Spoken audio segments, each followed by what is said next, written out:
Hello everyone, this is Abu Snehi और आज हम 4 दिसंबर के द हिंदू न्यूज़पेपर का एनालिसिस करेंगे और देखेंगे कि कैसे करंट अफेयर्स को हम प्रीलिम्स एंड मेंस की प्रिपरेशन के लिए यूटिलाइज कर सकते हैं और हमारे प्रिपरेशन को और इम्प्रूव कर सकते हैं। तो अगर आपको ये वीडियो अच्छा लगे तो प्लीज़ इसे लाइक करना और ऐसे ही रेगुलर वीडियोज़ के लिए विद्यार्थी आईएएस के चैनल को सब्सक्राइब भी करें। स्टार्ट करते हैं पहली न्यूज़ से। India China have set ties on right track. So अभी पार्लियामेंट का विंटर सेशन चल रहा है।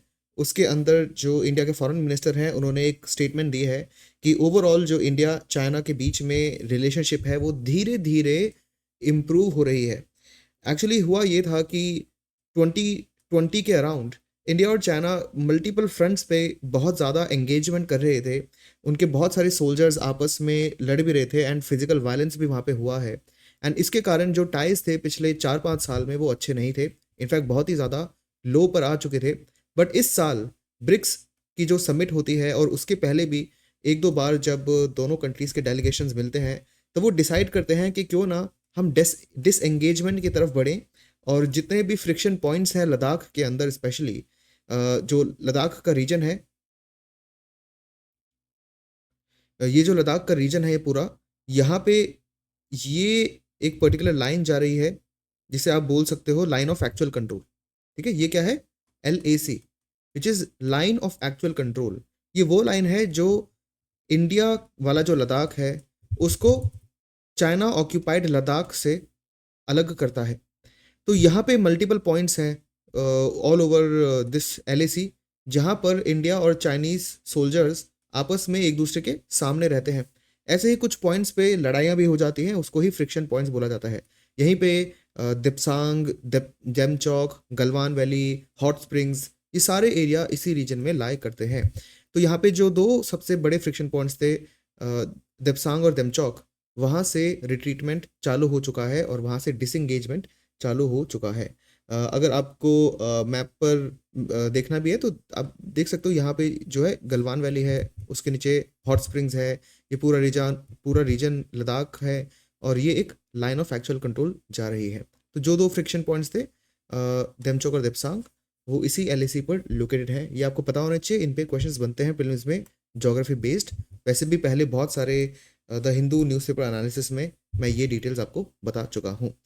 सो अभी जो विंटर सेशन चल रहा है, by the way, Indian parliament में यूजुअली हर साल 3 सेशंस होते हैं, जिसमें से ये आखिरी सेशन है ऑब्वियसली।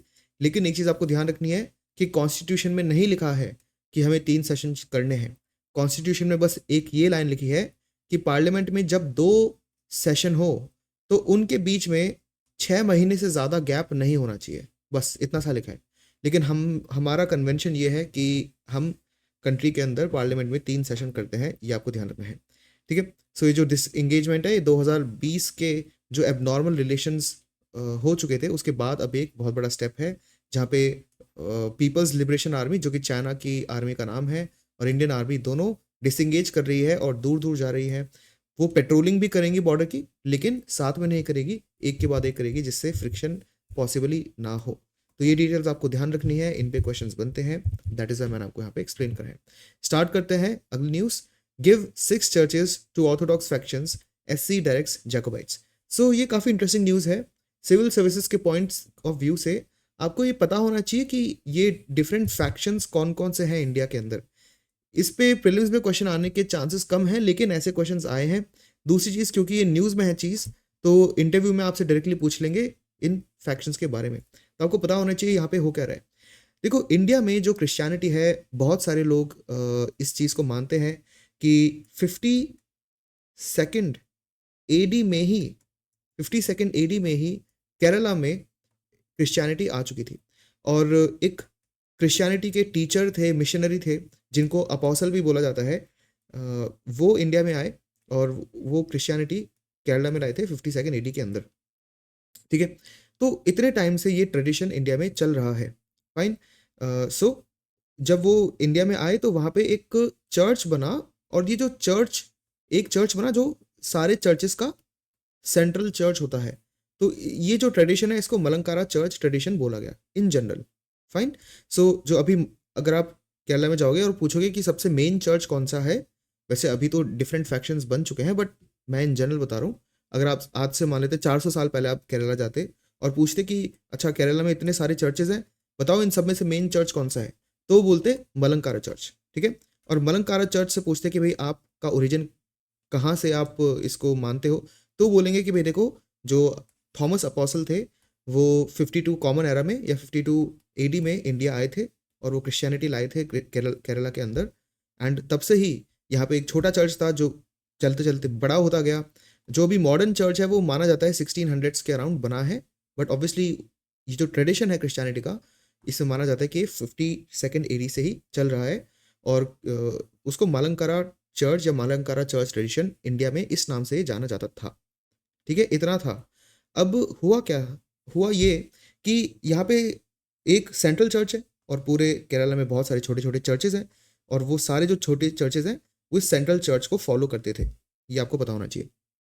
हुआ ये कि जो मालंकारा चर्च था इस पे सीरियन इन्फ्लुएंस काफ़ी ज़्यादा था, या फिर आप इसको सीरियक इन्फ्लुएंस लिख सकते हो यहाँ पे, सीरियक इन्फ्लुएंस। सो सीरियक इन्फ्लुएंस क्या होता है, बेसिकली जो ईस्टर्न इन्फ्लुएंस है उसी को सीरियन इन्फ्लुएंस बोलते हैं। सो ये एंटियोक एक रीजन है जो कि टर्की और सीरिया के अराउंड है। तो यहाँ पे टर्की है, यहीं पे सीरिया है, तो ये जो रीजन है इसी को एंटियोक बोला जाता है। तो जो मालंकारा चर्च है डेफिनेटली वो अपनी इंस्पिरेशन या अपना ओरिजिन मानता है अपोस्टल थॉमस से, जो कि इंडिया आए थे। लेकिन क्या मालंकारा चर्च, जो कि बहुत सारे केरला में चर्चेज हैं, उनका लीडर है, क्या मलंकारा चर्च का भी कोई लीडर है? अभी क्वेश्चन आता है, ठीक है। तो ये भी काफ़ी इंटरेस्टिंग क्वेश्चन है। तो है क्या एक्चुअली कि ये माना गया कि एंटियोक जो रीजन है, जो टर्की और सीरिया के आसपास रीजन है, वहाँ पे एक क्रिश्चियन ट्रेडिशन है, ऑर्थोडॉक्स क्रिश्चियन ट्रेडिशन। अब उसके बहुत सारी ब्रांचेज है डिफरेंट डिफरेंट कंट्रीज में, फाइन। तो इंडिया में जो उसकी ब्रांच है वही मलंकारा चर्च है, या मलंकारा चर्च उस एंटियोक क्रिश्चियन ट्रेडिशन का एक ब्रांच है। और इंडिया में भी मलंकारा चर्च के छोटे छोटे और ब्रांचेज है या और छोटे छोटे चर्चेज हैं, इतना आपको ध्यान रखना है। लेकिन एक खुद मलंकारा चर्च कब से चालू हुआ, माना जाता है 52nd एडी से। और इसने इसके स्टार्ट होने के बाद इसने जो एंटियोक या जो टर्की और सीरिया वाला चर्च ट्रेडिशन था उसको ज्वाइन कर लिया, या उसकी ये ब्रांच बन गया। तो ये पूरा थीम और ये पूरा सिस्टम, ये पूरी हायरार्की आपको आई होप समझ में आ गई हो, इतना डिफिकल्ट भी नहीं है इसको समझना।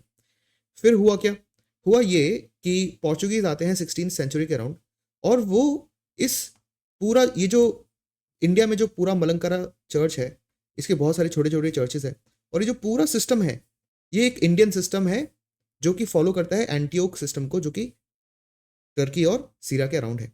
और एंटियोक सिस्टम के डिफरेंट डिफरेंट कंट्रीज में ऐसे बहुत सारे छोटे छोटे सिस्टम है। एक छोटा सिस्टम इंडियन सिस्टम था जो कि मलंकारा चर्च था। लेकिन इसी टाइम एंटियोक से अगर आप थोड़ा और वेस्ट जाओगे, एंटियोक से वेस्ट जाओगे तो आप यूरोप में आ जाते हो, और यूरोप में इटली है और इटली में रोम है, ठीक है। तो रोम में माना जाता है रोमन जो ओवरऑल क्रिश्चियनिटी का ट्रेडिशन है उसका मेन चर्च। तो रोमन जो चर्च है या चर्च ट्रेडिशन है उसके अब इटली में, फ्रांस में, इंग्लैंड में, जर्मनी में, पोलैंड में एट्सेट्रा उसकी भी छोटी छोटी ब्रांचेज है। तो देख सकते हो कि जो रोमन ट्रेडिशन है और जो एंटियोक ट्रेडिशन है ये आपस में compete कर रहे हैं। तो जब पोर्चुगीज आते हैं तो वो शिफ्ट करने की कोशिश करते हैं कि जो मलंकारा चर्च है ये इस एंटियोक ट्रेडिशन को छोड़ के रोमन ट्रेडिशन से जुड़ जाए, बट ऐसा नहीं हो पाता कुछ हद तक, ठीक है। ऑब्वियसली कुछ कन्वर्जन, कुछ ये ट्रांजिशन हो जाता है, लेकिन ज़्यादातर लोग अभी भी जो मलंकारा चर्च, आज भी जो मलंकारा चर्च जो केरला में चर्चेस का लीडर है वो आज भी एंटियोक से बहुत ज़्यादा जुड़ा हुआ है। रोमन से वो अटैच्ड है कुछ हद तक, बट इतना नहीं हुआ जितना पोर्चुगीज सोच रहे थे। फिर भी उसके बाद क्या होता है, 1934 में कॉन्फ्लिक्ट चालू होता है जिसमें जो मलंकारा चर्च है वो सोचते हैं कि हमें क्या करना है, हमें कुछ ना कुछ ऑटोनॉमी चाहिए। मतलब देखो अभी ये लोग क्या फॉलो कर रहे हैं, जो टर्की और सीरिया वाला ट्रेडिशन है उसको फॉलो करते आ रहे हैं। लेकिन ना अभी वर्ल्ड वॉर 1 खत्म हो चुका है 1934 के बाद, और जो टर्की है जो सीरिया है उसकी बॉर्डर्स बहुत ज़्यादा बदल चुकी है। एंटियोक जैसी जगह अब ग्राउंड पे ऑलमोस्ट थी ही नहीं, वहाँ पे बहुत सारे डिफरेंट डिफरेंट ट्रेडिशंस आ चुके हैं। तो उन्होंने बोला कि ये जो हम ट्रेडिशन फॉलो कर रहे हैं उसमें हमें कोई प्रॉब्लम नहीं है, लेकिन हम चाहते हैं कि अब ना क्या करें कि हम इसको अलग से एक इंडियन ट्रेडिशन ही बना ले, और हमें ऑटोनॉमी मिलनी चाहिए। अगर एंटियोक चर्च कुछ बोल रहा है तो अब हम उसकी नहीं सुनेंगे। और हमें कुछ ऑटोनॉमी चाहिए, ठीक है। तो यहाँ पर एक ग्रुप होता है जिसको बोला जाएगा जैकोबाइट सीरियन चर्च। तो ये एक फैक्शन निकल के आता है इन्हीं लोगों में से। जो मलंकारा चर्च है, मैंने कहा था उसके बहुत ही ज़्यादा छोटे छोटे चर्चेस उसी से अफिलिएटेड चर्चेस थे। उनमें से कुछ चर्चेस बोलते हैं कि नहीं, हम ये जो ओरिजिनल एंटीओक ट्रेडिशन है इसी को फॉलो करेंगे, हम कोई इंडियन अथॉरिटी नहीं बनाना चाहते। तो ये जो ग्रुप था जो कि सुओमोटो, सॉरी नॉट सुओमोटो, जो कि स्टेटस को मेंटेन करना चाहता था, वो हो गए जेकोबाइट सीरियन चर्च वाले लोग, ठीक है। और जो लोग अटोनॉमी चाहते थे कि भाई हो गया अब एंटीओक का, अब हमें इंडियन कोई क्रिश्चियन ट्रेडिशन चाहिए, वो थे बलंकारा ऑर्थोडॉक्स सीरियन फैक्शन, ठीक है। तो दो ग्रुप में ये डिवाइड हो गया, एक तो जेकोबाइट सिस्टम, ठीक है, और दूसरा Malankara Orthodox system, Jacobite and Malankara system. तो जो मलंकारा चर्च के डिसीजन के साथ खड़े हैं वो अभी भी अपने आप को मलंकारा सिस्टम ही बोलते हैं, जो कि थोड़ा इंडियनाइज्ड क्रिश्चियनिटी सिस्टम है। और जो लोग मलंकारा क्रिश्चियन सिस्टम के अगेंस्ट हो गए क्योंकि उन्होंने डिसीजन लिया ऑटोनॉमी का, वो जेकोबाइट्स हैं जो कि एंटीओक से अभी भी उनकी अथॉरिटी को एक्सेप्ट करते हैं। ये डिफरेंस और ये स्टोरी आपको थोड़ी सी पता होनी चाहिए। ये आपसे स्टोरी कहीं पूछी नहीं जाएगी, बट एज एन इंडियन आपको इंडिया में जितने भी रिलीजियस डिनोमिनेशंस हैं उनके बारे में अंडरस्टैंडिंग होनी चाहिए, फाइन। और ये जो मैंने आपको बताया है, इस फैक्शन पे प्रीलिम्स में क्वेश्चन बन सकता है, ऐसे क्वेश्चंस आए हैं, इसके चांसेस कम है बट यू नेवर नो। और इंटरव्यू में भी ये चीज़ें पूछी जा सकती है क्योंकि ये न्यूज़ में है। हुआ क्या है, अभी सुप्रीम कोर्ट ने जो जेकोबाइट्स फैक्शन है उनको बोला है कि अपना मलंकारा फैक्शन को कुछ चर्चेस वापस दे दो, क्योंकि अब यहाँ पे ये थोड़ा लैंड डिस्प्यूट था बहुत टाइम से, वो हमारे काम का नहीं है। बट इसके कारण ये जो हिस्ट्री है ये आपको पता होनी चाहिए, एंड आई होप कि आपको थोड़ा इसमें आइडिया लगा हो। अगर अभी भी आपको थोड़ा सा डाउट है तो प्लीज़ जो मैंने आपको एक्सप्लेनेशन दिया है उसको एक बार और सुनो, आपका वो डाउट फुलफिल हो जाएगा। चलते हैं नेक्स्ट न्यूज़ की तरफ। Reflection on Baku's NCQG outcome. So the Hindu ने ना आज ऑलमोस्ट 5-6 एडिटोरियल सिर्फ इस UNFCCC की जो मीटिंग हुई थी अभी COP29, जिसपे हम पूरे नवंबर हमने बहुत ज़्यादा डिस्कशन करा है, उसको 5-6 एडिटोरियल उसी थीम पर निकाले हैं। तो उनको हम आज डिस्कस कर लेंगे क्योंकि ये एक तरह से उसका समरी हो जाएगा। जो नवंबर में हमने डिस्कस करा है उसकी आज बहुत सारी समरी भी हमें मिल जाएगी। तो देखते हैं कि यहाँ पे हुआ क्या है। एक बार मैं आपको थोड़ा सा ब्रीफ बता देता हूँ, इवन दो ये बहुत बार हम डिस्कस कर चुके हैं, बट कोई बात नहीं। हुआ ये है कि यूनाइटेड नेशंस हर साल एक मीटिंग कराता है जिसको बोला जाता है कॉन्फ्रेंस ऑफ पार्टीज, और ये मीटिंग हो रही है क्लाइमेट चेंज के लिए, और इसको बोला जाता है UNFCCC। तो UNFCCC की हर साल मीटिंग होती है जिसको बोला जाता है कॉन्फ्रेंस ऑफ पार्टीज, और इस साल जो मीटिंग थी वो 29 नंबर की थी, इसलिए इसको बोला गया COP29। ये हुई थी बाकू में, और बाकू कहाँ है? बाकू है अजरबैजान में। अजरबैजान कहाँ है? एक कंट्री है जो कि कास्पियन सी के पास है और कोकासस माउंटेन्स के अंदर है। ये सारी डिटेल्स बहुत बार हम डिस्कस कर चुके हैं, इन सब पे प्रीलिम्स में क्वेश्चन बन सकते हैं, फाइन। अब क्या हुआ? अब ये हुआ कि ये जो पर्टिकुलर COP29 की मीटिंग थी, इसका एम ये था कि हमें क्लाइमेट फाइनेंस क्या करना है, क्लाइमेट फाइनेंस का कोई नंबर हमें चाहिए जो कि डेवलप्ड कंट्रीज डेवलपिंग कंट्रीज को देंगी। बट डेवलप्ड कंट्रीज ही क्यों देगी? क्योंकि हिस्टोरिकली जो कार्बन का एमिशन है वो इन्हीं लोगों ने किया है। आज जो क्लाइमेट चेंज, ग्लोबल वार्मिंग हो रही है वो इन्हीं के कारण हो रही है, ठीक है। लेकिन फ्यूचर में क्लाइमेट चेंज, ग्लोबल वार्मिंग में कंट्रीब्यूट कौन करेगा? डेवलपिंग कंट्रीज, क्योंकि वो अब तक डेवलप नहीं हुई है। जब वो डेवलपिंग कंट्रीज डेवलप्ड कंट्री के फेज में ट्रांजिशन कर रही होगी तब वो खुद बहुत ज़्यादा कार्बन एमिशन करने वाली होंगी। लेकिन अभी जो हो रहा है ना वो हमारी गलती नहीं है। तो जो डेवलप्ड कंट्रीज है ये उनकी रिस्पॉन्सिबिलिटी बनती है कि वो हमें क्लाइमेट फाइनेंस दे, ताकि फ्यूचर में जब हम डेवलप्ड बन जाएंगे तब हम उस टेक्नोलॉजी से और उस तरह के इक्विपमेंट से या उस तरह से एनर्जी से हम डेवलप्ड बनेंगे जिससे कार्बन एमिशन ना हो, ठीक है। तो अभी हमें अगर डेवलपिंग कंट्रीज़ को डेवलप बनना है तो हमें ऑब्वियसली बहुत ज़्यादा ग्रोथ करना पड़ेगा, और ग्रोथ करने का जो पैटर्न है वो फॉसिल फ्यूल बेस्ड पैटर्न है, जिसमें हम क्रूड ऑयल, पेट्रोलियम, कोल, मीथेन इन सबको यूज़ करेंगे। लेकिन इससे तो क्लाइमेट चेंज और ख़राब हो जाएगा या और ज़्यादा बढ़ जाएगा। तो डेवलपिंग कंट्रीज़ को कुछ पैसे देंगी जिससे डेवलपिंग कंट्रीज़ ऐसी टेक्नोलॉजी को यूज़ कर पाएंगी, ऐसी एनर्जीज़ को यूज़ कर पाएंगी जिससे ग्रोथ भी तो होगी, लेकिन उनको फॉसिल फ्यूल की ज़रूरत नहीं पड़ेगी, उनको रिन्यूएबल एनर्जी को यूज़ करने का ऑप्शन मिल जाएगा, जिससे क्लाइमेट चेंज नहीं होगा, कार्बन एमिशन भी कम होगा, पोल्यूशन भी कम होगा। ठीक है, लेकिन ग्रोथ भी उतनी हो जाएगी। तो इसलिए हमें क्लाइमेट फाइनेंस की ज़रूरत है, जो कि डेवलप्ड कंट्रीज से फ्लो करेगा डेवलपिंग कंट्रीज के पास।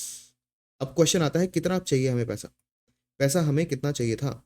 सो द थिंग इज, जो पैसा हमें चाहिए था ओवरऑल अगर उसकी बात की जाए तो UNFCCC जो कि हर साल मीटिंग करता है, उसकी एक स्टैंडिंग कमेटी थी।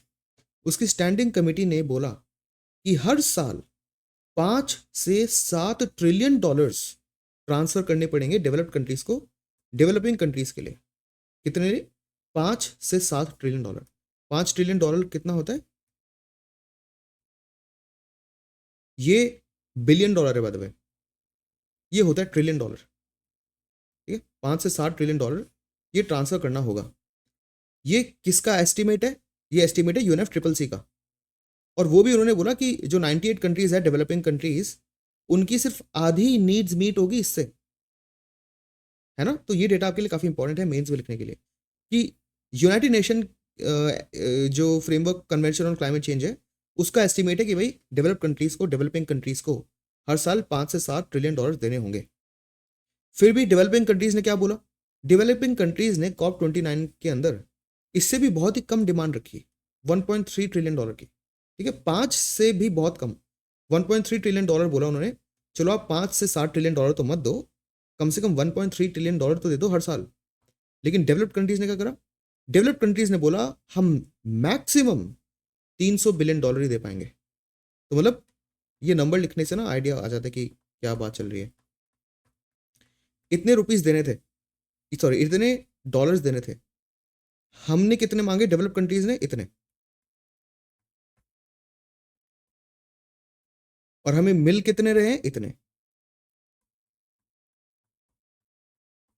ठीक है, अब आपको समझ में आ गया होगा कि ये इतना बड़ा डिसअपॉइंटमेंट क्यों था COP29। ये तो मिनिमम डिमांड है क्लाइमेट फाइनेंस की, जो हमारा गोल है ना उसको अचीव करने के लिए। डेवलपिंग कंट्रीज ने थोड़ी दया करी डेवलप्ड कंट्रीज पे, और देखो सिर्फ 20% रुपए मांगे, 20% पैसे मांगे, और हमें मिले कितने? 25% ही सिर्फ, जितना हमने मांगा था उसका। ठीक है, तो आप देखो जितनी डिमांड थी उससे कितना कम डेवलप्ड कंट्रीज ऑफर कर रही हैं। तो यही इस आर्टिकल में मेंशन है, और ये आपको पता होना चाहिए पूरा थीम। इससे आपका जो इंट्रोडक्शन है मेंस में, प्रीलिम्स में भी चीज़ें पूछी जा सकती है, तो आपको ध्यान रखना है। तो ये क्यों कर रहे हैं हम? हमारा एम है कि जब 21वीं सदी खत्म होगी, मतलब 2099 जब आएगा, वहां तक जो ग्लोबल टेम्परेचर में राइज हुआ है ना, वो तब तक सिर्फ 1.5 डिग्री सेल्सियस ही बढ़े। लेकिन जो हमारी करंट पॉलिसीज है और ये COP29 का जो रिजल्ट आया है, जो इतना कम पैसा मिलेगा डेवलपिंग कंट्रीज को, इसको अगर हम इससे कुछ कैलकुलेशन करें तो लगता है कि ये जो 1.5 डिग्री सेल्सियस तक ही हमें जो रोकना था ग्लोबल वार्मिंग, वो 3.1 डिग्री सेल्सियस तक जो टेम्परेचर है वो बढ़ चुका होगा। तो आप देखो कि ऑलमोस्ट 1.5 डिग्री सेल्सियस पर रोकना था हमें इसकी बढ़त, लेकिन ये टेम्परेचर अब 3.1 डिग्री सेल्सियस तक बढ़ चुका होगा। और एक और हमारा एम था कि भाई 1.5 नहीं तो कम से कम 2 डिग्री तो मैक्सिमम है, जहां पे हमें 21वीं सदी के एंड तक जो राइज है ग्लोबल टेम्परेचर में उसको रोकना है। लेकिन आप देख सकते हो करंट पॉलिसीज तो 3 डिग्री सेल्सियस तक ले जाएगी, which is a very big number. ठीक है, और जो COP29 है इसमें यही सारी बातें हो रही थी। ये बातें हो रही थी ना फाइनेंस की, इसलिए इसको फाइनेंस कॉप भी बोला गया। एंड ये जो फाइनली नंबर निकल के आता ना, चाहे वो 5 ट्रिलियन डॉलर होता, 1.3 ट्रिलियन डॉलर होता, या फिर जो 300 बिलियन डॉलर जो फाइनली लास्ट में अग्री हुआ है, ये इसको बोला गया है न्यू कलेक्टिव क्वांटिफाइड गोल। इतना आपको ध्यान रखना है। अब इंडिया में क्या हुआ? देखो इंडिया में भी कुछ अच्छी बातें हो रही है, क्योंकि जो ministry of new renewable energy है उसको इस बार का हाईएस्ट अलोकेशन मिला है इस बजट में, आज तक का सबसे बड़ा 19,000 करोड़ का अलोकेशन। और जो इलेक्ट्रिक व्हीकल मैन्युफैक्चरर्स हैं उनको ये जो स्कीम चल रही है फेम स्कीम, इसके दूसरे फेज में 6,000 करोड़ तक का एक बहुत बड़ा बूस्ट भी मिला है। तो जो डेवलपिंग कंट्रीज है ना वो ऐसे काम कर रही है। अब देखो हम खुद से इतनी मेहनत कर रहे हैं, ऊपर से जो क्लाइमेट फाइनेंस है वो डेवलप्ड कंट्रीज देना नहीं चाहती और बहुत ही कम दे रही है, तो उससे काम कैसे चलेगा? तो डेवलप्ड कंट्रीज बोल रही है कि आप लोन ले लो हमसे, भर भर के लोन ले लो। लेकिन ये जो डेट इंस्ट्रूमेंट्स है या जो लोन है वो हम कैसे लेंगे? क्योंकि देखो जो डेवलपिंग कंट्रीज है ना, उनको बहुत सारी चीज़ें करनी है। उनको अपने लोगों का पेट भी भरना है, हंगर मिटानी है, पॉवर्टी मिटानी है, और बहुत बहुत ही बेसिक चीज़ें भी देनी है उनको, एजुकेशन देनी है, हेल्थ देनी है ना। तो अगर हमने ग्रोथ फ्रॉम रिन्यूएबल एनर्जी के लिए लोन ले लिया तो वो पैसा हम इधर नहीं लगा पाएंगे, क्योंकि हमारा डेट बर्डन बहुत ज़्यादा बढ़ जाएगा। ठीक है, बहुत ज़्यादा डेट बर्डन बढ़ जाएगा, और जो प्राइवेट कैपिटल है उसको हम पुश नहीं कर पाएंगे। सपोज जो प्राइवेट कंपनीज है वो इंडिया के अंदर क्लाइमेट फ्रेंडली टेक्नोलॉजी में इन्वेस्ट क्यों करेगी? तो गवर्नमेंट क्या करती है, उनको कुछ फ़ायदा देती है कि हम आपको लोन में छूट दे देंगे, हम आपका लोन चुका देंगे, या आपको आपसे टैक्स कम लेंगे। इसलिए फिर जो प्राइवेट कंपनीज है वो ये काम कर लेती है। लेकिन अगर गवर्नमेंट डेट लेके डेट लेके वो रिन्यूएबल एनर्जी पे काम कर रही है तो वो ऐसे इंसेंटिव नहीं दे पाएगी प्राइवेट कंपनीज को। और 2010 में ये डिसाइड हुआ था। एक और स्टोरी है, ये जो स्टोरी है ना कि डेवलप्ड कंट्रीज पैसे देना नहीं चाहते क्लाइमेट फाइनेंस के, जबकि उन्होंने बहुत अच्छी ग्रोथ कर ली अपनी क्लाइमेट चेंज और ग्लोबल वार्मिंग करके। तो 2010 में डिसाइड हुआ था कि 2020 आते आते 2020 आते आते जो डेवलपिंग कंट्रीज को हर साल पर ईयर ट्रांसफर कर रही है ना, वो मिनिमम $100 बिलियन हो जाना चाहिए। कितना हो जाना चाहिए? $100 बिलियन। मतलब हर साल ये ट्रांसफर तो हो ही रहा है, लेकिन 2020 के बाद से अब कम से कम $100 बिलियन ट्रांसफर होगा हर साल। लेकिन ये जो टारगेट है ये 2020 में भी पूरा नहीं हुआ, 2021 में भी पूरा नहीं हुआ, 2022 में जाके ही पूरा होता है सिर्फ ये $100 बिलियन का टारगेट। तो पहले ही वो उन्होंने बहुत मुश्किल से जाके इस टारगेट को पूरा किया। फिर COP21 में डिसाइड हुआ था कि 2025 से पहले एक गोल एक और हमें चाहिए कि 2035 तक ये जो मिनिमम है, जैसे ये डिसाइड हुआ कि 2020 तक हमें मिनिमम $100 बिलियन ट्रांसफर करने चाहिए। तो अब ये होना चाहिए कि 2035 तक आप ये जो मिनिमम ये जो ट्रांसफर है ना ये बढ़ाते जाओगे, और 2035 में और इसके बाद जो पर ईयर ट्रांसफर होगा वो कितना होना चाहिए? $1.3 ट्रिलियन। ये हमारी डिमांड थी। लेकिन अब हमें कितना मिल रहा है? सिर्फ $300 मिलियन या $300 बिलियन। ठीक है, सिर्फ इतना ही मिल रहा है। तो ये भी आपको ध्यान होना चाहिए। Next, preparing for the worst.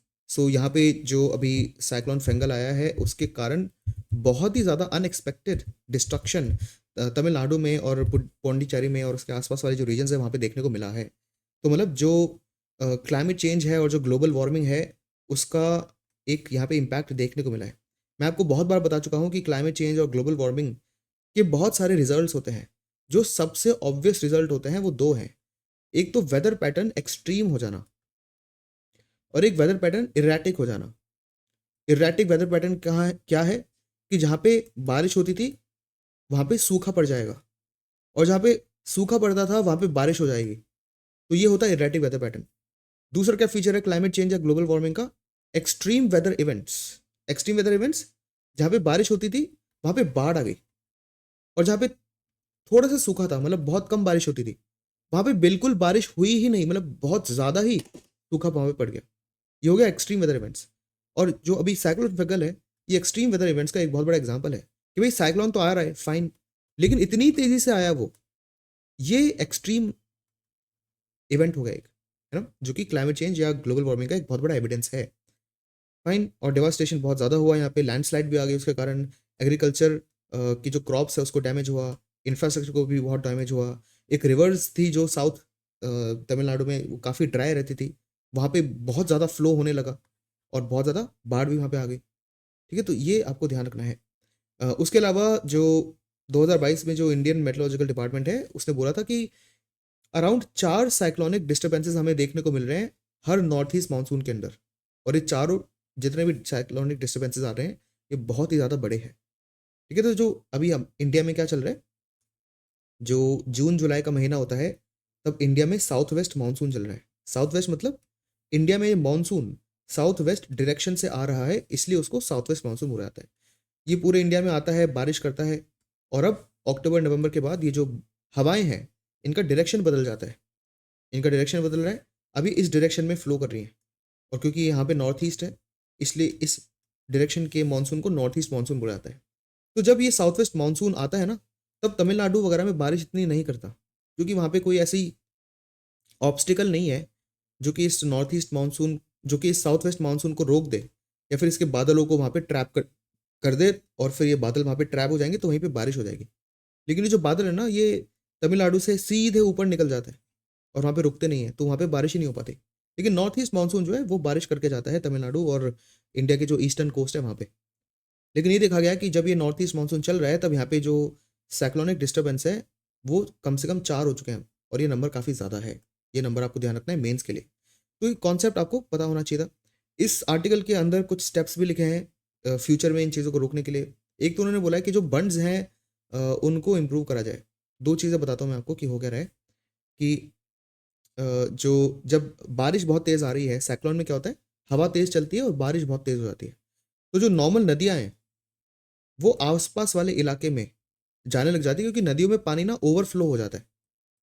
नदी में पानी ओवरफ्लो हो जाता है। तो इसके अराउंड ना बंड्स बना दो। मतलब एक तरह से फेंस बना दो। वो बेसिकली ज़मीन की फेंस होती है। मतलब सपोज़ ये नदी जा रही है, इसके आस-पास ऐसे यूँ बंड्स बना दिए। अब इनको क्रॉस करके जो नदी का पानी है ना वो जा नहीं पाएगा। एक तो ये है। दूसरा, वाटर कोर्स में से सिल्ट हटा दो। मतलब जो नदियाँ हैं हमारी, अगर मैं आपको नदियों का क्रॉस सेक्शन एक बार दिखाऊँ, तो ये नदियाँ हैं और ये नदी का पूरा क्रॉस क्रॉस सेक्शन है, ठीक है? ये नदी का बेस है और नदी इस बेस के ऊपर है, ठीक है? तो जो नदी का बेस है ना ये, नदी का बेस या नदी का जो बॉटम है, वहाँ पे सिल्ट जमा हो जाती है। सिल्ट मतलब जो बहुत ही छोटे-छोटे फाइन पार्टिकल्स हैं। सॉल्ट मतलब थोड़े से अल्कलाइन पार्टिकल्स होते हैं, वो जमा हो जाते हैं। इससे क्या होता है? इससे ये जो ऊपर जो पानी है ना, ये इस सिल्ट के ऊपर फिसलता है और आगे बहुत तेज़ी से जाता है।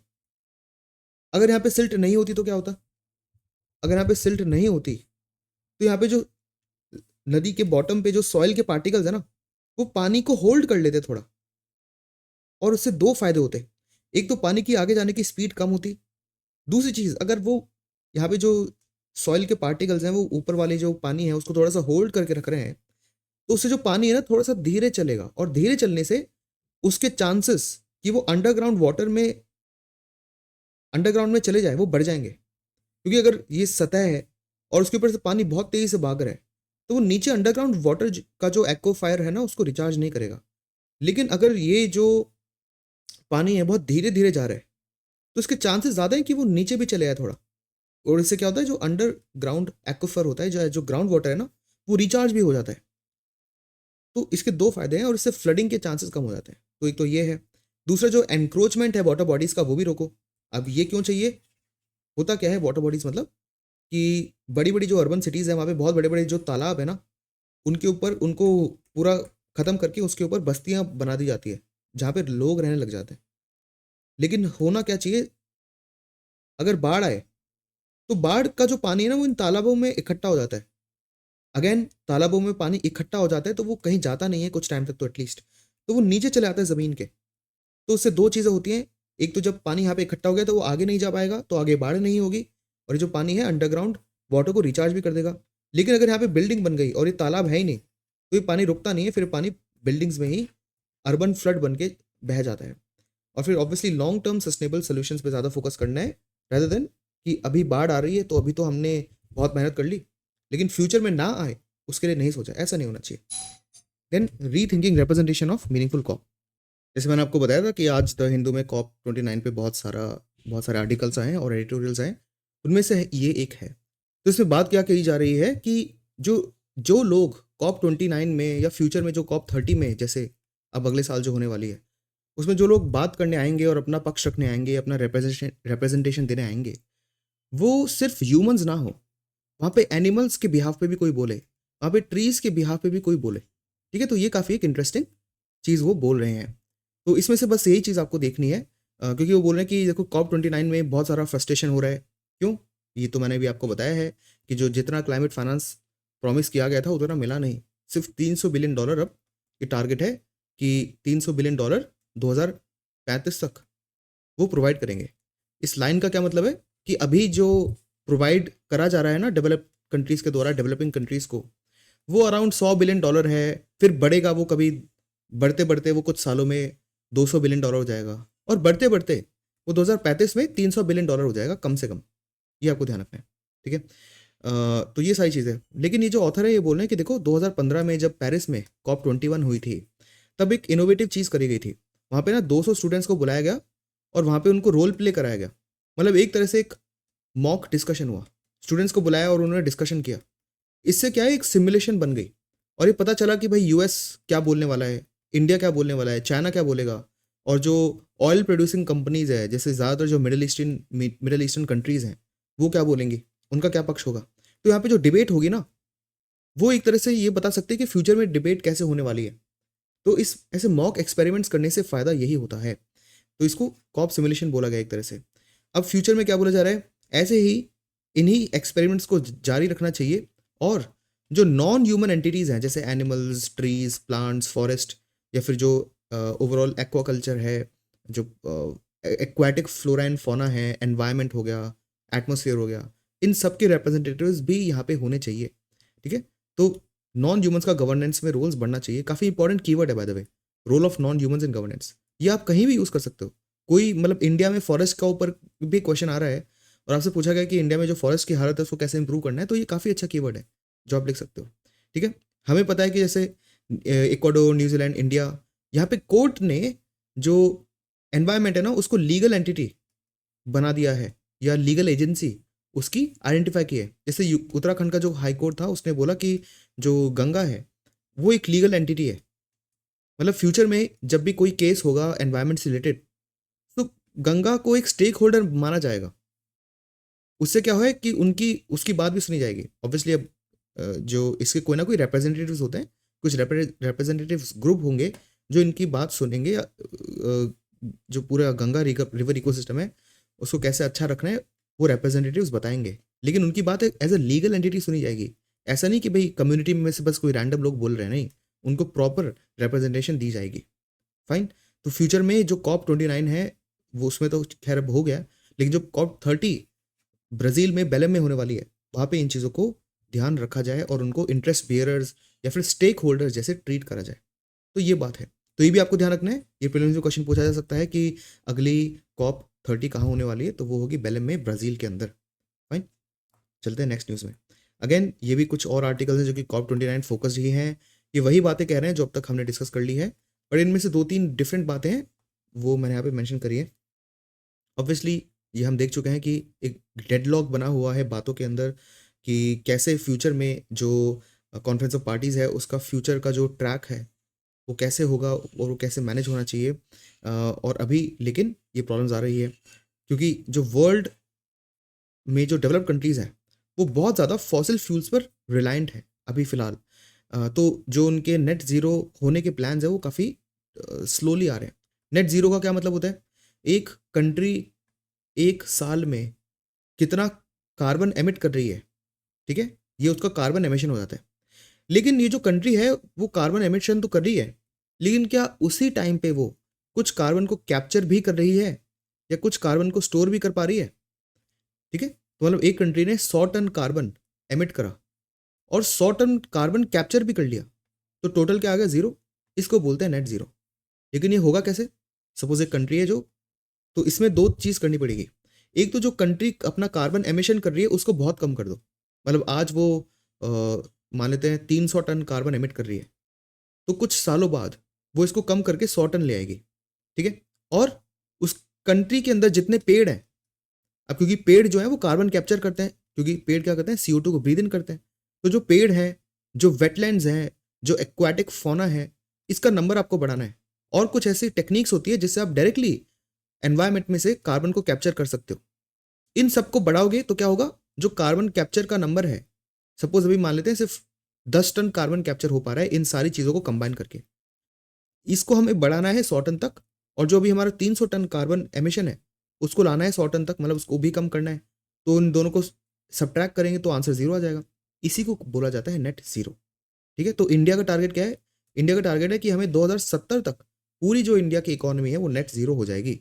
मतलब जो हमारा कार्बन एमिशन है वो जीरो नहीं होगा, कार्बन एमिशन तो होगा ही, लेकिन वो इतना कम हो चुका होगा, और जो कार्बन कैप्चर की टेक्निक्स हैं वो इतनी ज़्यादा बढ़ चुकी होंगी कि दोनों का सम जीरो आएगा। ठीक है, तो ये हमें हमें ध्यान रखने हैं। देन COP29 में क्या कुछ अचीवमेंट्स भी हुई, क्योंकि अब तक तो मैंने आपको बताया कि नेगेटिव चीज़ें ही हैं कि क्लाइमेट फाइनेंस है जो वो अच्छे से डेफिनेटली एक्टिवेट नहीं हुआ, और जो नंबर डिसाइड हुआ वो काफ़ी कम है। ये तो बहुत बार मैं आपको बता चुका हूँ, लेकिन क्या उसमें कुछ अच्छी अचीवमेंट्स भी थी? हाँ, एक तो ये था कि जो ग्लोबल कार्बन मार्केट है आर्टिकल 6 के अंदर, जो कि पेरिस एग्रीमेंट का था, उसको थोड़ा सा और डिफाइन करा गया और उसके रूल्स एंड रेगुलेशंस लाए गए। ग्लोबल कार्बन मार्केट क्या होता है कि सपोज एक कंपनी है या एक कंट्री है, उसको बोला गया कि आप ना एक लिमिट से ज़्यादा कार्बन को एमिट मत करो। ठीक है, मतलब सब सब कंपनीज को या हर कंट्री को यही बोला गया है। अब जो इंडिया में जो कंपनीज हैं, वो इस लिमिट से ऑलरेडी बहुत ही कम कार्बन एमिट करती है। तो इनको फ़ायदा क्या होगा? इनको क्या फ़ायदा होगा? इनको एक सर्टिफिकेट दे दिया जाएगा। क्या होगा? इनको सर्टिफिकेट दिया जाएगा कि चलो अच्छी बात है, ये तुम्हारा रिवॉर्ड है कि तुमने एक लिमिट से कम कार्बन एमिट करा है। तो उन कंपनीज का क्या होगा जो एक लिमिट से ज़्यादा कार्बन को एमिट कर देंगे? उन पे टैक्स लग जाएगा। ठीक है, तो ये कंपनी क्या करेगी? ये कंपनी बोलेगी देखो, मैंने ना 2 टन एक्स्ट्रा एमिट करा है, और ये वाली जो कंपनी थी, इस कंपनी ने मान लेते हैं 2 टन कम एमिट करा था, और इसको एक सर्टिफिकेट मिल गया कि आपने 2 टन कार्बन कम एमिट करा है लिमिट से। ये सर्टिफिकेट मिल गया। तो ये जो कंपनी है ना, इस कंपनी से ये सर्टिफिकेट खरीद लेगी। ये सर्टिफिकेट खरीद लेगी, तो इससे क्या होगा? इस कंपनी ने तो 2 टन एक्स्ट्रा एमिट करा था, लेकिन इसने -2 का सर्टिफिकेट खरीद लिया, तो इसका टोटल कितना निकल के आया? 0। तो ये जो कंपनी है ये टैक्स देने से बच जाएगी, पहली चीज। दूसरी चीज, जिस कंपनी ने कम एमिट करा था, उसको क्या हुआ? उसको पैसे मिल गए अपना सर्टिफिकेट बेच के। तो ये जो कंपनीज हैं जो कम एमिट करती हैं, उनके पास फाइनेंशियल रिवॉर्ड भी मिल गया उनको। और ये जो खरीदा बेचा जाता है, ये कहाँ पे करा जाता है? कार्बन मार्केट के अंदर। ये सब आपको ध्यान रखना है। ठीक है, और क्या बात हुई कि मैक्सिको ने अनाउंस कर दिया कि वो 2050 तक ही नेट जीरो होना चाहेगा। तो ये कुछ अचीवमेंट्स है COP29 की, वो भी आपको ध्यान रखनी है। इंडिया की प्रोग्रेस क्या है? इंडिया ने बहुत टाइम से ही कुछ स्कीम्स लॉन्च कर रखी है, जैसे सूर्य घर मुफ्त बिजली योजना। इसका एम है कि घरों के ऊपर ही सोलर पैनल्स इंस्टॉल कर दिए जाएं। इसको रूफटॉप सोलर बोला जाता है। PM ई ड्राइव इनिशिएटिव चल रहा है, जिसमें जो व्हीकल्स हैं, इलेक्ट्रिक व्हीकल्स, स्पेशली जो 3 व्हीलर या फिर 2 व्हीलर इलेक्ट्रिक व्हीकल्स हैं, उनको प्रमोट करा जाएगा, और बहुत सारी इलेक्ट्रिक व्हीकल्स बसेस भी रोल आउट करी जाएंगी। ऊपर से जो इंडियन कार्बन मार्केट है वो परफॉर्म अचीव ट्रेड को रिप्लेस भी करेगा। PAT क्या होता है? इसमें सिंपल सा ये मतलब है कि अगर कोई कंपनी है वो कम एनर्जी को यूज़ करेगी, तो उसको एक क्या मिल जाएगा? एक सर्टिफिकेट मिल जाएगा एनर्जी सेविंग का, कि भाई आपने एनर्जी सेव कर ली। मतलब मान लेते हैं कि ये जो कंपनी है, ये हर साल 10,000 यूनिट एनर्जी कंज्यूम करती थी। ठीक है, लेकिन इस साल इसने सिर्फ 8,000 ही करी है। तो ये जो 2,000 इसने कम करी है ना, इसका सर्टिफिकेट मिल जाएगा इसको, और ये सर्टिफिकेट उस कंपनी को बेच देगी जिसने 10,000 से ज़्यादा करी हो। तो अगेन वही चीज़ हो रही है जो कार्बन मार्केट में हो रही थी। यहाँ पे एनर्जी सेविंग सर्टिफिकेट बेचा खरीदा जा रहा था। लेकिन जब हम इंडियन कार्बन मार्केट को इंट्रोड्यूस कर देते हैं, तब इसमें सिर्फ एनर्जी सेविंग पे काम नहीं होगा, इसमें कार्बन एमिशन कम करने पर भी आप सर्टिफिकेट ले सकते हो। और यहाँ पे तो सिर्फ बड़ी बड़ी इंडस्ट्रीज थी, इंडियन कार्बन मार्केट में बहुत सारी इंडस्ट्रीज आ जाती हैं जो कि इसमें एनरोल हो जाएंगी। तो ये थोड़ा सा और बेटर हो जाएगा। इंडिया ने मिशन लाइफ भी लॉन्च कर रखा है। मिशन लाइफ का फुल फॉर्म है लाइफस्टाइल फॉर एनवायरमेंट। इसमें क्या होता है? ओवरऑल ये एक ऐसा प्रोग्राम है जिसमें सिटीजन्स को गवर्नमेंट नज कर रही है, पुश कर रही है, इंसेंटिवाइज कर रही है कि वो अपनी लाइफस्टाइल सस्टेनेबल लाइफस्टाइल बनाए। Next, what are controversies around pardoning power? So ये एक बहुत बड़ी न्यूज़ थी रिसेंटली कि जो बाइडन है, उन्होंने अपने सन को, जिसका नाम है हंटर बाइडन, उसको एक पार्डन दे दिया है। मतलब हंटर बाइडन के अगेंस्ट बहुत सारे केसेस चल रहे थे, और जो प्रेसिडेंट है यूएस का, उसने अपने सन को पार्डन दे दिया है कि उस पर जितने भी केसेस चल रहे थे अब वो केसेस रुक जाएंगे। ठीक है, ऐसे ही डोनाल्ड ट्रंप ने भी जब वो प्रेसिडेंट थे, तब उन्होंने उनके जो सन इन लॉ के फादर को पार्डन दे दिया था। तो मतलब यूएस के जो प्रेसिडेंट है ना, वो अपने रिलेटिव्स को या अपने फ्रेंड्स को या फिर किसी और को भी वो पार्डन दे सकते हैं। लेकिन अब आपने सुना होगा, अगर आपने थोड़ी भी पॉलिटी पढ़ी है, कि इंडिया के अंदर भी जो आर्टिकल 72 है वो प्रेसिडेंट को, और जो आर्टिकल 161 है वो गवर्नर को पावर देता है कि वो दोनों भी पार्डन दे सकते हैं किसी को भी। पार्डन मतलब कि किसी इंसान ने कुछ क्राइम करा है, अगर उसको पार्डन मिल गया तो उसका जो पूरा क्राइम है, अब उसके अगेंस्ट उसके कोई भी कन्विक्शन नहीं होगा। इसका ये मतलब नहीं है कि उसका जो क्रिमिनल रिकॉर्ड है वो साफ हो गया। मतलब पुलिस की डिक्शनरी में तो लिखा होगा कि भाई हाँ, इस पर्सन ने क्राइम करा है, लेकिन इसको जो सज़ा मिली थी वो पूरी की पूरी माफ़ हो जाती है। पार्डन का मतलब ये होता है। लेकिन एक डिफरेंस है यूएस के अंदर और इंडिया के अंदर। पहली बात तो यूएस के अंदर मैंने भी आपको बताया, जो प्रेसिडेंट है उसने अपने बेटे को पार्डन कर दिया। डोनाल्ड ट्रंप ने अपने सन इन लॉ के फादर को पार्डन कर दिया था। मतलब ये लोग तो अपने रिलेटिव्स को पार्डन कर रहे हैं। तो कोई इंसान है या कोई बड़ा बिजनेसमैन है जिसने बहुत बड़ा क्राइम करा हो और वो छुपके से यूएस के प्रेसिडेंट को कुछ पैसा दे दे, तो क्या यूएस का प्रेसिडेंट उस बिजनेसमैन को पार्डन कर देगा? बिल्कुल कर देगा। तो आप देख सकते हो कि पार्डनिंग का पावर यहाँ पे बहुत ज्यादा है, एक्सट्रीम है। और ये चीज ब्रिटिश मोनार्क से चालू होती थी, जिसको बोला जाता था रॉयल प्रेरोगेटिव ऑफ मर्सी। तो ब्रिटिश मोनार्क यूके के अंदर ये चीज करा करते थे, पार्डन दिया करते थे। यूएस कॉन्स्टिट्यूशन में भी पार्डन आ गया था ये प्रिंसिपल। यहाँ पे प्रेसिडेंट ही पार्डन करता है, लेकिन लेकिन इम्पीचमेंट के अलावा, इम्पीचमेंट मतलब सपोज कोई प्रेसिडेंट है, उसको इम्पीच कर दिया जा रहा है, तो उसके बाद जो प्रेसिडेंट आएगा वो अपने, मान लेते हैं वो दोनों सेम पार्टी से हैं, तो वो पुराने जो प्रेसिडेंट था उसको इम्पीचमेंट से मुक्ति नहीं दिला पाएगा, पार्डन नहीं कर पाएगा। सिर्फ इम्पीचमेंट के अलावा जितने भी क्राइम्स है सब पार्डन किए जा सकते हैं प्रेसिडेंट के द्वारा। फाइन। तो यहाँ पे एब्सोल्यूट पावर है। लेकिन इंडिया में आप बहुत रेयरली सुनते हो कि किसी ने बहुत भयानक काम करा है और क्योंकि वो प्रेसिडेंट का दोस्त था, अब प्रेसिडेंट ने उसको पार्डन कर दिया, ऐसा आप नहीं सुनते। हाँ, वो केस शायद पुलिस एफआईआर फाइल ना करे, मतलब जो इनिशियल फेजेस है ना, वहां पे पॉलिटिकल प्रेशर यूज करके उसको रोका जा सकता है। लेकिन अगर केस फाइल हो गया तो प्रेसिडेंट ऐसा नहीं करता कि उसको पार्डन कर दिया। ऐसा क्यों? ऐसा इसलिए क्योंकि इंडिया में जो पार्डनिंग पावर है प्रेसिडेंट की, वो सुप्रीम कोर्ट ने बोला था सुधाकर केस के अंदर। ये नाम आपको बहुत जरूरी है, ध्यान रखना है, क्योंकि बड़ी न्यूज है। तो अपूर्व सुधाकर केस के अंदर 2006 के अंदर सुप्रीम कोर्ट ने बोला था कि जो जुडिशियल रिव्यू है वो अप्लाई होगा प्रेसिडेंट की पार्डनिंग की पावर पे। मतलब जो प्रेसिडेंट ने पार्डन किया है किसी को, वो जो उसका डिसीजन है वो सुप्रीम कोर्ट के जजेस देखेंगे कि ये डिसीजन सही है या नहीं। ठीक है, तो जो अगर प्रेसिडेंट ने अपने बच्चे को पार्डन कर दिया तो सुप्रीम कोर्ट बोलेगा अच्छा मुझे पहले देखने दो कि जो पार्डनिंग आपने करी है क्या आपने सिर्फ अपने इंटरेस्ट के लिए करी है या फिर ये जो इंसान है सही में इनोसेंट था इसलिए करी है। तो इसलिए प्रेसिडेंट इंडिया में इतना पावर पार्डन नहीं करते हैं। दूसरी चीज, यहाँ पे जो प्रेसिडेंट है उसको काउंसिल ऑफ मिनिस्टर की एडवाइस लेनी पड़ेगी पार्डन से पहले। यूएस में ऐसा नहीं है। यूएस में जो प्रेसिडेंट है वो एडवाइस ले या ना ले, वो अपने मन से कुछ भी कर सकता है। इंडिया में ऐसा नहीं है, प्रेसिडेंट को काउंसिल ऑफ मिनिस्टर से एडवाइस लेना पड़ता है। तो ये डिफरेंस है जो आपको पता होना चाहिए, क्योंकि ये चीज न्यूज में थी। तो प्रीलिम्स या मेंस में कहीं भी ये क्वेश्चन बन सकता है।